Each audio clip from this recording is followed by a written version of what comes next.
Salut à toi, on se retrouve donc aujourd'hui sur mon espace OVH pour une nouvelle vidéo afin de créer plusieurs sites WordPress. Donc sous OVH, c'est ce qu'on appelle le multisite WordPress. Je vais t'expliquer ça en plusieurs étapes. Ça va se passer donc en gros en 4 étapes. La première étape, c'est de créer le multisite. Deuxième étape, se connecter sur Fazila afin de voir si notre dossier racine a bien été créé. Troisième étape, vérifier si notre certificat SSL a bien été généré.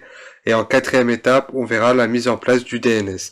Donc quand je parle de certificat SSL, c'est pour avoir le HTTPS, donc votre site sécurisé afin de donner votre confiance à tes utilisateurs. Donc si tu ne le mets pas, en gros, tu n'auras pas ce cadenas-là et il marquera non sécurisé. Donc le SSL, ça reste un point très important. Avant de passer dans le vif du sujet, donc je t'invite à t'abonner sur ma chaîne YouTube, à liker la vidéo si ça te plaît, à mettre tes commentaires si tu as des questions. Je me ferai un grand plaisir de te répondre. C'est parti, on passe sur le vif du sujet. Comme tu peux le constater, ici moi j'ai plusieurs noms de domaine. Toi aussi, tu dois avoir au minimum donc un nom de domaine et puis un hébergement chez OVH de préférence, vu que moi je te montre la technique avec OVH. Après, tu peux être chez quelqu'un d'autre, c'est le même principe. Il faut juste s'adapter en fait à leur interface à eux, puisque chaque plateforme a son interface. Ici, une fois que tu as ton nom de domaine et ton hébergement, je vais te montrer du coup si tu prends un deuxième nom de domaine, comment tu peux créer plusieurs sites avec le même hébergement pour éviter de trop dépenser sur l'hébergement. Je te laisse le lien de OVH juste en bas de la vidéo dans la description. Tu peux t'inscrire, tu peux acheter ton nom de domaine. Si tu sais pas comment choisir ton nom de domaine, je t'ai fait une vidéo à ce sujet-là. Tu trouveras pareil dans la description. Je t'explique un peu ma méthode à moi, comment je fais en fait pour trouver mes noms de domaine pertinent et avec beaucoup de recherche. Allez, c'est parti, on se rend donc sur OVH. Une fois que tu es sur la partie web cloud de OVH, tu vas sur hébergement. Pour le coup, moi, c'est theokazuto.fr. Donc, j'ai pris l'hébergement avec ce nom de domaine-là. Tu cliques dessus. Une fois que tu es là, tu vas sur multisite. Et sur multisite, tu fais ajouter un domaine ou sous-domaine juste à droite là. Et moi, je vais sélectionner donc rénovationphare.fr. Ici, le sous-domaine, moi, je mets mes 3 W. Et ici, on va mettre Dutch. Voilà, on va mettre Dutch. Ça, c'est le dossier racine. Moi, je vais le rechanger avec le temps. Mais là, pour la vidéo, je vais utiliser un dossier racine où je vais pas trop communiquer le nom. Ensuite, c'est le fameux certificat SSL que je te parlais. Donc, tu le coches. Suivant. Et là, donc tu es à la dernière étape, tu fais configuration automatique recommandée, tu le laisses comme ça, valider. Et là, hop, on voit donc rénovation phare affiché ici avec le dossier racine Dutch. Et ici par contre, moi pour le coup le SSL il est bien activé. Peut-être que toi ça sera pas le cas, il va marquer régénérer en fait. Et si c'est marqué régénérer ou quelque chose comme ça, t'as juste à cliquer ici, tu fais régénérer le certificat SSL et donc il va se mettre à se régénérer. Une fois régénéré, tu verras, il va marquer activer. Ça peut prendre un peu de temps, t'inquiète pas, c'est normal. On a fait cette étape-là. Là, ce qu'on va faire, on va se rendre sur FileZilla pour vérifier que le dossier il a bien été créé, en fait, le dossier racine Dutch, qu'il a bien été créé. Voilà, donc on se retrouve sur FileZilla. Si tu l'as pas, je t'invite à le télécharger. Pareil, je te mets le lien dans la description. Comme ça, tu n'auras pas besoin de chercher et il faut vraiment que tu prennes l'application en fait et pas la version juste pour les serveurs. Sinon, tu n'auras pas cet espace-là comme moi j'ai.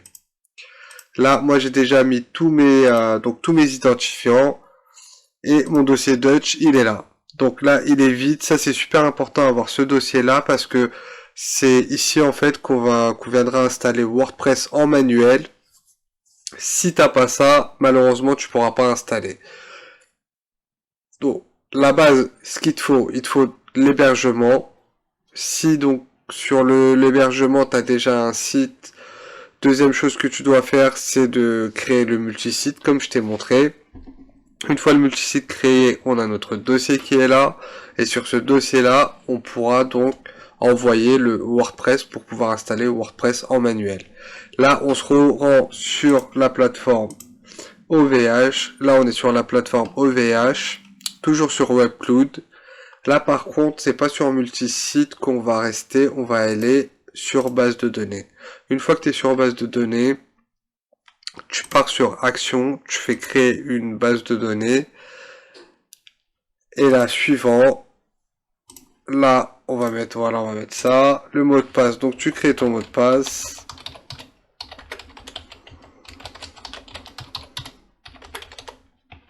Suivant. Et là, tu valides. Là, elle est en train de se créer. Une fois que ta base de données est créée, tu vas recevoir un mail. Donc, dès que je reçois le mail, je te montre ça tout de suite.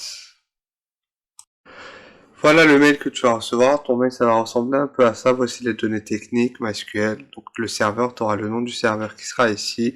Utilisateur, nom de la base et le mot de passe que tu auras mis, bien entendu.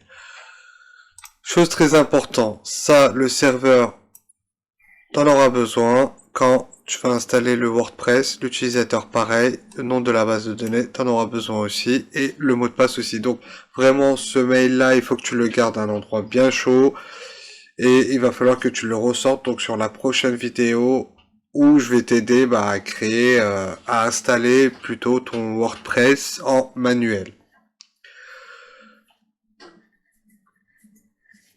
Donc, pour en finir avec cette vidéo, petite conclusion. On a vu 4 étapes, comme indiqué au début de la vidéo. La première étape, je t'ai montré comment créer le multisite. La deuxième étape, je t'ai montré sur FileZilla le dossier, comment vérifier s'il a été bien créé. En troisième étape, j'ai vérifié mon certificat SSL. Et en dernière étape, donc j'ai créé ma base de données. Une fois que tu as fait tout ça, tu es prêt pour installer WordPress en manuel. Je t'invite à regarder la prochaine vidéo et pour éviter de rater la vidéo, abonne-toi sur ma chaîne YouTube, n'oublie pas de liker et on verra petit à petit comment créer un site. Là pour le coup ça va être un site vitrine entre guillemets du début jusqu'à la fin avec tous les outils web marketing qu'on a besoin, avec les captures de mail, tunnels de vente, etc., etc. Il y aura vraiment beaucoup d'informations sur la chaîne YouTube. Pour éviter de rater aucune information, je t'invite à t'abonner sur ma chaîne YouTube ainsi que sur mon compte Instagram, comme ça tu es sûr de rien rater. À bientôt pour la prochaine vidéo.